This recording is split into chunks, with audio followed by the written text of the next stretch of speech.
You ever watch a grown man at a party who wants to dance but won't? Not because he can't, but because he's terrified of looking foolish.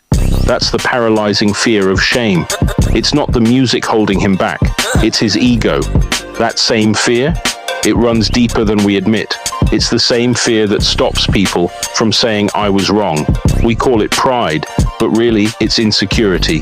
Self-destructive pride keeps some folks stuck in patterns for decades, too proud to shift, too scared to heal.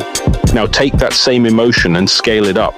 That's how many of our elders live, trapped in a cycle of leave it in God's hands, because the truth is, taking responsibility would mean admitting they were misled, admitting they were handed down fear instead of freedom, and that shame is too heavy to hold, so they dress it up as faith.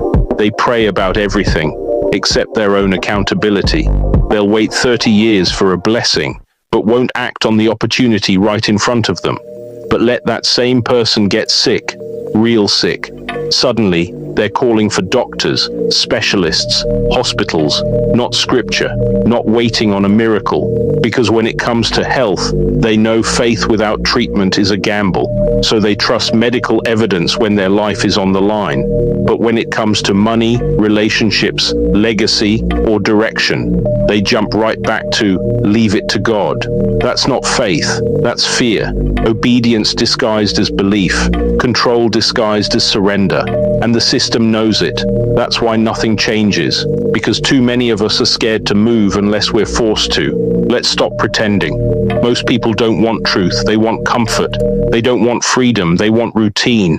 And they sure as hell don't want responsibility, because then they have no one left to blame but themselves. Here's the truth. Most people stay in survival mode because it gives them permission to be average. It's easier to say, I'm struggling, than to admit, I'm scared of what happens if I fail.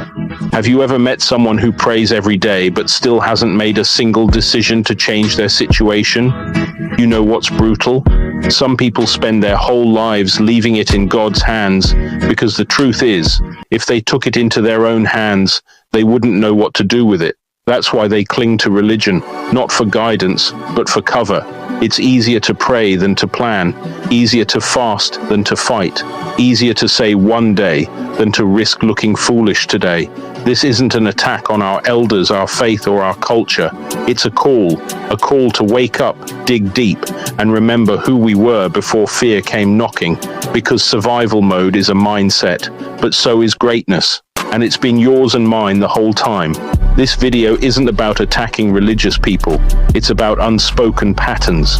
If truth makes you uncomfortable,